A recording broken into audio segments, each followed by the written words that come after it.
അമേരിക്കയിൽ ഉന്നത പഠനം പൂർത്തിയാക്കി പ്രൊഫഷണൽ രംഗത്തേക്ക് പ്രവേശിക്കാൻ ആഗ്രഹിക്കുന്ന ആയിരക്കണക്കിന് മലയാളി വിദ്യാർത്ഥികൾക്കും വലിയ തുക വിദ്യാഭ്യാസ വായ്പയെടുത്ത് മക്കളെ അമേരിക്കയിലേക്ക് അയച്ചിട്ടുള്ള കേരളത്തിലെ രക്ഷിതാക്കൾക്കും യുഎസിലുള്ള പ്രവാസി കുടുംബങ്ങൾക്കും ഒരുപോലെ കനത്ത പ്രഹരമേൽക്കുന്ന വാർത്തകളാണ് വാൾസ്ട്രീറ്റ് ജേർണൽ ഉൾപ്പെടെയുള്ള മുൻനിര മാധ്യമങ്ങൾ റിപ്പോർട്ട് ചെയ്യുന്നത്.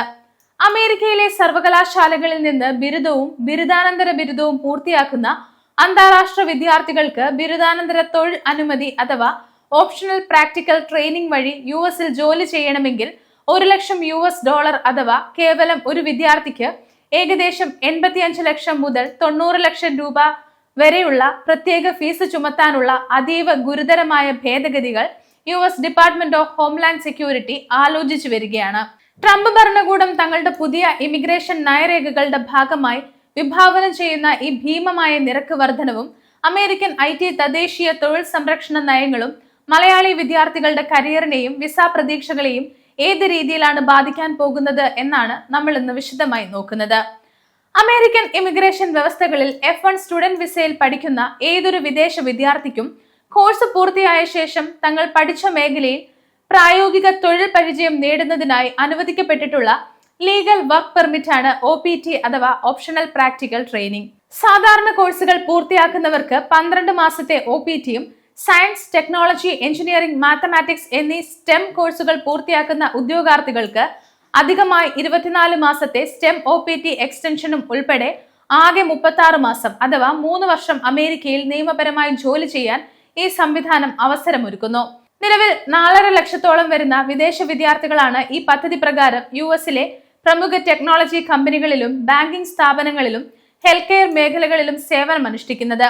എന്നാൽ ഈ വർക്ക് പെർമിറ്റ് ആനുകൂല്യം നേടുന്നതിനായി തൊഴിൽദാതാവിൽ നിന്നോ വിദ്യാർത്ഥിയിൽ നിന്നോ $1,00,000 ഫീസായി ഈടാക്കാനുള്ള സർക്കാരിന്റെ നീക്കം അമേരിക്കയിലെ ഇന്റർനാഷണൽ ഹയറിംഗ് മോഡലിനെ തന്നെ നിശ്ചലമാക്കുന്ന ഒന്നാണ്. ഈ നിർദ്ദിഷ്ട ഫീസ് നിരക്ക് പ്രവാസി മലയാളികളെയും കേരളത്തിലെ സാധാരണ കുടുംബങ്ങളെയും എത്രത്തോളം ദോഷമായി ബാധിക്കുമെന്ന് നമുക്കൊന്ന് നോക്കാം. ഇന്ത്യയിൽ നിന്നും പ്രത്യേകിച്ച് കേരളത്തിൽ നിന്നും അമേരിക്കയിലേക്ക് ഉന്നത പഠനത്തിനായി എത്തുന്ന ഭൂരിഭാഗം വിദ്യാർത്ഥികളും അരക്കോടി മുതൽ 1 കോടി രൂപ വരെ ബാങ്ക് ലോണുകൾ എടുത്തോ അല്ലെങ്കിൽ വീടും സ്ഥലവും ഈടുവെച്ചോ ആണ് സർവകലാശാല ഫീസുകൾ കണ്ടെത്തുന്നത്. പഠനത്തിന് ശേഷം ലഭിക്കുന്ന 3 വർഷത്തെ OPT കാലയളവിൽ അമേരിക്കൻ കമ്പനികളിൽ ജോലി ചെയ്ത് ലഭിക്കുന്ന ഉയർന്ന ശമ്പളം കൊണ്ടാണ് ഇവർ തങ്ങളുടെ വിദ്യാഭ്യാസ വായ്പകൾ തിരിച്ചടയ്ക്കാറുള്ളത്. എന്നാൽ OPT നേടാൻ $1,00,000 അധികമായി കണ്ടെത്തേണ്ടി വരുന്നത് വിദ്യാർത്ഥികളുടെ സാമ്പത്തിക റിട്ടേൺ ഓൺ ഇൻവെസ്റ്റ്മെന്റ് അഥവാ ROI പൂർണ്ണമായും തകരാറിലാക്കും. മാത്രവുമല്ല, ഇതിനു മുൻപ് H1B വിസ അപേക്ഷകളിൽ ഉയർന്ന നിരക്കുകൾ ഏർപ്പെടുത്താൻ നീക്കം നടന്നപ്പോൾ ഫെഡറൽ കോടതികൾ അതിന് താൽക്കാലിക സ്റ്റേ നൽകിയിരുന്നു. എന്നാൽ H1B ലോട്ടറിയിലേക്ക് കടക്കുന്നതിന് മുൻപുള്ള പ്രധാന ഘട്ടമായ OPTയെ തന്നെ തടഞ്ഞുവെക്കുന്നതിലൂടെ വിദേശ ബിരുദധാരികളെ സിലിക്കൺ വാലി കമ്പനികൾ ജോലിക്കെടുക്കുന്നത് പൂർണ്ണമായും തടയുക എന്ന തന്ത്രപ്രധാനമായ ലക്ഷ്യമാണ് ഇതിന് പിന്നിലുള്ളത്. $1,00,000 ഫീസ് സ്വയം അടയ്ക്കാനോ അല്ലെങ്കിൽ വിദ്യാർത്ഥികൾക്കായി കമ്പനികൾ ചെലവഴിക്കാനോ തയ്യാറായില്ലെങ്കിൽ അമേരിക്കൻ പ്രൊഫഷണൽ രംഗത്തേക്ക് കടക്കാൻ വിദ്യാർത്ഥികൾക്ക് സാധിക്കാതെ വരും. അമേരിക്കയിലെ ടെക്നോളജി കോർപ്പറേഷനുകളും പ്രധാന യൂണിവേഴ്സിറ്റികളും ഇതിനോടകം തന്നെ ഈ നീക്കത്തിനെതിരെ വലിയ ആശങ്ക രേഖപ്പെടുത്തിയിട്ടുണ്ട്. US സർവകലാശാലകളിൽ എത്തുന്ന വിദേശ വിദ്യാർത്ഥികൾ നൽകുന്ന ഉയർന്ന ട്യൂഷൻ ഫീസാണ് അവിടുത്തെ വിദ്യാഭ്യാസ സാമ്പത്തിക വ്യവസ്ഥയുടെ പ്രധാന സ്രോതസ്.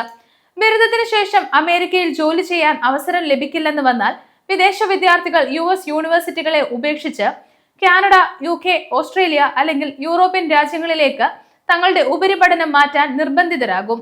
ഇത് US വിദ്യാഭ്യാസ മേഖലയ്ക്കും റിസർച്ച് സെക്ടറിലും വലിയ സാമ്പത്തിക നഷ്ടം ഉണ്ടാക്കുമെന്നും വൻകിട കമ്പനികൾ കോടതികളെ സമീപിക്കാൻ സാധ്യതയുണ്ടെന്നും നിയമവിദഗ്ധർ ചൂണ്ടിക്കാണിക്കുന്നു. നിലവിൽ അമേരിക്കയിൽ സ്റ്റുഡന്റ് വിസയിൽ പഠനം തുടരുന്ന മലയാളി വിദ്യാർത്ഥികളും ഇനി യുഎസിലേക്ക് വരാൻ അപേക്ഷ സമർപ്പിക്കുന്ന ഉദ്യോഗാർത്ഥികളും സ്വീകരിക്കേണ്ട പ്രായോഗിക മുൻകരുതലുകൾ എന്തൊക്കെയാണെന്ന് നോക്കാം.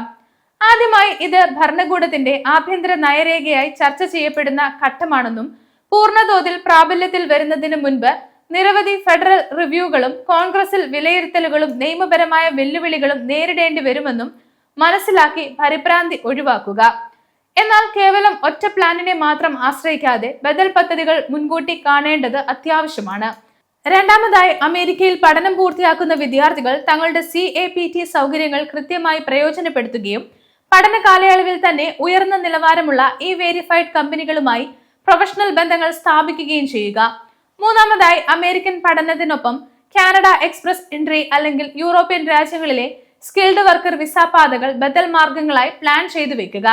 ബാങ്ക് ലോണുകൾ എടുക്കുമ്പോൾ വിസ നിയമങ്ങളിലെ ഇത്തരം പ്രതിസന്ധികൾ കൂടി കണക്കിലെടുത്ത് വേണം വായ്പാ തുക നിശ്ചയിക്കാൻ.